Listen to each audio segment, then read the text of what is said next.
Parliament Congress అభ్యర్థి కడియం కావ్య గారిని పరిచయం చేస్తూ ఉన్నాను. ఇంకా అఫీషియల్గా డిక్లేర్ అవ్వలేదు. తనే కాబోయే క్యాండిడేటు. మరి ఆమెను మీ ముందుకు పరిచయం చేయడానికి తీసుకురావడం జరిగింది. రేపు ఎన్నికల్లో మీ ఆశీర్వాదం, మీ సహకారం ఉండాలని కూడా కోరుకుంటా ఉన్నాను. ముఖ్యంగా ఈ ప్రెస్ మీట్ పెట్టడానికి కారణం ఏంటంటే, కేసీఆర్ గారు గత 10 సంవత్సరాలు కూడా ఒక ముఖ్యమంత్రిగా ఉండి కేవలం ప్రగతి భవన్కి, ఫామ్ హౌస్కు మాత్రమే అంకితమయ్యి ఏ ఒక్కరోజు కూడా గడప దాటి సెక్రటేరియట్కు వచ్చిన పాపాన పోలేదు.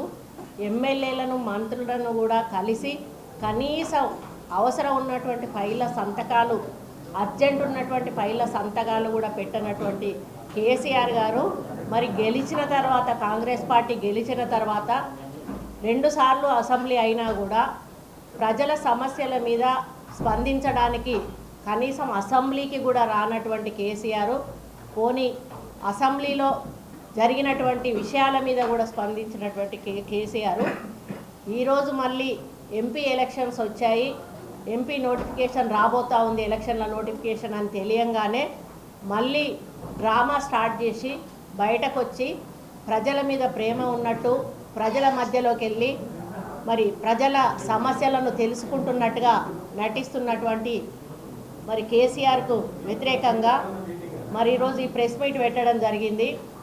రైతులను పరామర్శిస్తా అని చెప్పి బయటకు వచ్చి గతంలో రైతులను పూర్తిగా నిర్లక్ష్యం చేసి రైతులు ఆత్మహత్య చేసుకున్నా కూడా కనీసం వాళ్ళకి నష్టపరిహారం కానీ ప్రభుత్వం నుంచి ఆర్థిక సహాయం కూడా చెయ్యకపోగా, వేరే రాష్ట్రాల్లో రైతులు చనిపోతే అక్కడికి వెళ్ళి మరి ఆయన చెక్కులు ఇచ్చినటువంటి సందర్భాన్ని మనం చూడడం జరిగింది. మరి ఇప్పుడు అధికారం కోల్పోయిన అసహనంతో ఉన్నటువంటి కేసీఆర్, కేటీఆర్ మళ్ళీ కొత్త నాటకాలు స్టార్ట్ చేసి ఎంపీ ఎలక్షన్లలో టీఆర్ఎస్ అభ్యర్థులను గెలిపించుకునేటువంటి ప్రయత్నానికి ఈరోజు డ్రామాలు ఆడుతూ ఉన్నారు. మరి కాంగ్రెస్ ప్రభుత్వం డిసెంబర్ 7న అధికారంలోకి వచ్చింది. అంటే ఈ రోజుకి 117 రోజులు. 100 రోజుల్లోనే కాంగ్రెస్ పార్టీ 5 గ్యారంటీలను కూడా అమలు చేసి చూపించిన విషయాన్ని సందర్భంగా మీ దృష్టికి తీసుకొస్తా ఉన్నాను. మరి కాంగ్రెస్ పార్టీ ఇంకా అమలు చేయట్లేదు అని చెప్పి నిన్న కేటీఆర్ ఒక ప్రెస్ మీట్లో మాట్లాడుతూ ఉంటే నాకు చాలా నవ్వొచ్చింది. 2500 మహిళకి ఇస్తామన్నారు, ఇయ్యలేదు అని. బాబు, మేము వచ్చి ఇంకా 100 రోజులే అయింది, 115 రోజులు అవుతుంది. మరి 5 ఏళ్ల కాలంలో మీరు 3000 రూపాయలు ఏదైతే నిరుద్యోగ భృతి ఇస్తామన్నారో, మరి దళితులకు 3 ఎకరాల భూమి ఇస్తామన్నారు, డబుల్ బెడ్రూమ్ ఇల్లు ఇస్తామన్నారు. ఈ విధంగా చెప్పుకుంటూ పోతే చాలా హామీలను మీరు 10 సంవత్సరాలు కూడా నెరవేర్చకుండా పోయినటువంటి విషయాన్ని మీరు మర్చిపోయారని చెప్పి కేటీఆర్ గారిని నేను ప్రశ్నిస్తూ ఉన్నాను. మరి ఇంకా మాకు ఇప్పుడే అధికారంలోకి వచ్చాము, లాభాల్లో ఉన్న తెలంగాణను అప్పుల పాలు చేసి ఈరోజు మాకు వదిలిపెట్టారు. ఒక పక్క అప్పులు బ్యాలెన్స్ చేసుకుంటూ అభివృద్ధి కోసం ప్రభుత్వం ముందుకు నడుస్తూ వెల్ఫేర్ యాక్టివిటీస్ని ఈరోజు ప్రజల్లోకి తీసుకుపోతూ మరి ఎంత కష్టపడతా ఉందో అధికారంలో ఉన్న మాకు తెలుసు. మరి ప్రజల సొమ్మునంతా దుర్వినియోగం చేసి ఈరోజు మీరు కోట్లు దండుకొని ఒక పక్క నీ బిడ్డ లిక్కర్ స్కామ్లో మరి 100 కోట్ల కోసం జైల్లోకి పోయింది, నీ కొడుకేమో ఫోన్ ట్యాపింగ్ చేసుకుంటూ ఈరోజు ఎంతోమంది హీరోయిన్లు అటువంటి వాళ్ళను కూడా బ్లాక్మెయిల్ చేసి కొంతమంది అధికారులను ఈరోజు బలి చేసి వాళ్ళ ఉద్యోగాలు పోయి జైళ్ళలోకి పోయేటువంటి పరిస్థితి తీసుకొచ్చిండు.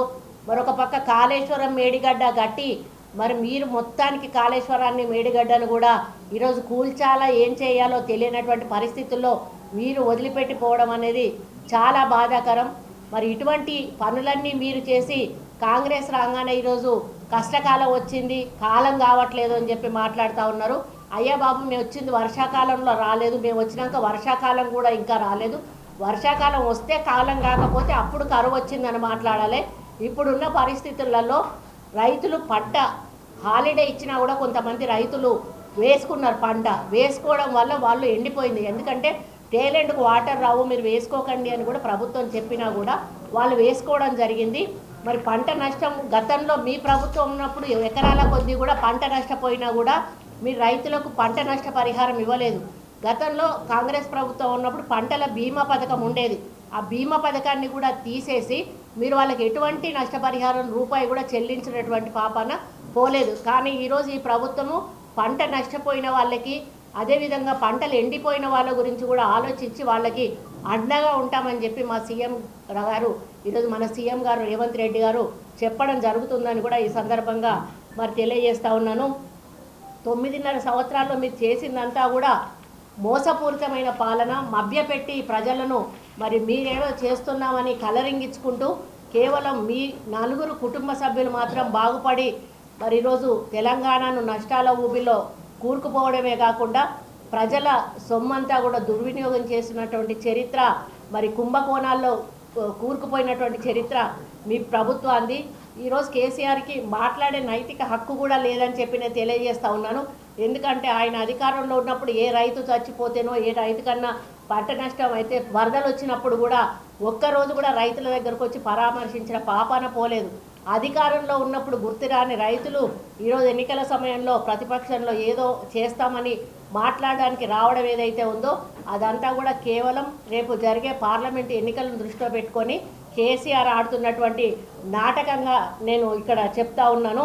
మరి ఇదే కాదు, 8,000 ఇవ్వాలి, నష్టం పరిహారం కట్టియాలి అనేటువంటి నైతిక హక్కు వాళ్ళకి లేదు. ఇవ్వాలా ఇవ్వద్దని నిర్ణయించుకునేది మా ప్రభుత్వం నిర్ణయించుకుంటుంది. మేము ఎంత ఇవ్వాలో మేము నిర్ణయించుకుంటాం.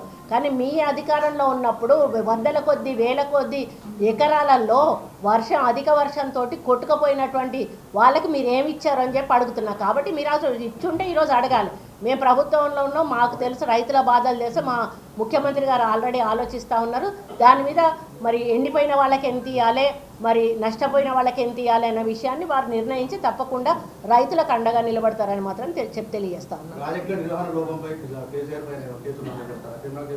ఆల్రెడీ ఎంక్వైరీ నడుస్తుంది. ఎంక్వైరీ నుంచి ఏ రిపోర్ట్ వచ్చినా కూడా రిపోర్ట్కు ప్రభుత్వం దాని మీద నిర్ణయం తీసుకుంటుంది. మరిన్ని వీడియోస్ కోసం ఛానల్ ని సబ్స్క్రైబ్ చేయండి. లేటెస్ట్ అప్డేట్స్ కోసం వాట్సాప్ ఛానల్ ని ఫాలో చేయండి. అండ్ లింక్ డిస్క్రిప్షన్ లో ఉంది.